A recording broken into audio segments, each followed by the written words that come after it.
Let's talk about something that can literally make or break your bee colony: sterilizing your beekeeping equipment.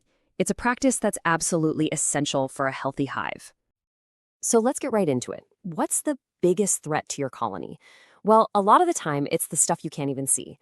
We're talking about germs, microbes, and especially those super resilient spores from diseases like American foul brood. They can just hang out in your old equipment, waiting to cause a ton of trouble. So why is this such a big deal? Well, think about it. If you're reusing hives or old wax combs from one season to the next, you're kind of playing a risky game. Without a really good cleaning, you could be unknowingly spreading these nasty pathogens to a brand new, healthy colony, and that can just devastate them before they even get a chance to get started. And that is exactly where sterilization comes in. Honestly, this is your first and maybe your best line of defense. It's all about completely wiping out those invisible threats, making sure you're giving your bees a clean, safe home to thrive in year after year. Okay, but before you grab a torch or start mixing up chemicals, hold on. There is one prep step that you absolutely cannot skip. You have to get the surfaces ready for treatment. Otherwise, everything else you do is pretty much pointless. And here's why that's so critical. You've got to get in there and thoroughly scrape the inside walls of your hives and your frames. I mean, every last little bit of old wax and propolis, that sticky resin bees use as glue.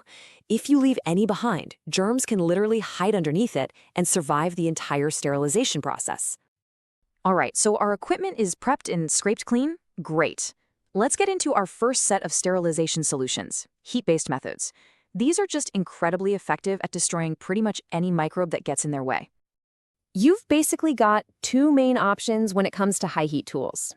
On one side, you've got the direct flame from a torch, which literally scorches the surfaces clean, and on the other, there's the heat gun, which uses a super focused stream of extremely hot air to get the job done without needing an open flame.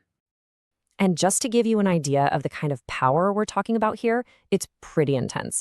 A heat gun can get up to a blistering 600 degrees Celsius. Even its average temp of 300 degrees is more than enough to completely incinerate any germs. I mean, there's just no way anything is surviving that. Now, you don't always need to bring out the heavy artillery, right? For your smaller tools, there's a much simpler, kind of old school method that works wonders. Yeah, it's pretty much exactly what it sounds like. Just drop your hive tools, grafting needles, or other small gear into boiling water. The heat takes care of the microbes. The only catch, and this is key, you have to let them get 100% dry before you use them again. You definitely don't want to deal with any rust. Okay, so we've talked about bringing the heat. Now let's switch gears and look at another really powerful set of tools for getting a deep clean: chemical solutions. What's really cool here is that this isn't a one-size-fits-all kind of deal. For the big stuff like soaking frames or spraying down a whole hive, a simple diluted chlorine solution is perfect. But for the more delicate things like your queen rearing tools, a 70% ethyl alcohol solution is absolutely the way to go. And here's a super practical tip for anybody who reuses frames.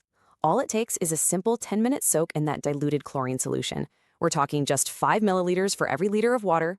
That's all you need to get those wax combs totally disinfected and ready for the next colony. So, let's just take a quick pause. We've talked about flames, extreme heat, and chemicals. It probably goes without saying, but I'm going to say it anyway. Safety is everything here. It's not just a friendly suggestion, it's a huge part of your responsibility as a beekeeper.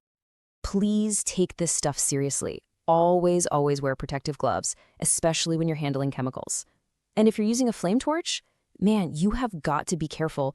You're dealing with an open flame and a pressurized gas cylinder, so you need to be completely focused on what you're doing. So there you have it, a whole bunch of tools and techniques to protect your bees from those invisible threats. Now that you know the options, from high heat to chemical soaks, the final question is really for you to answer. Thinking about your specific equipment and your own setup, which method is the right fit to make sure you have a healthy, thriving apiary for years to come?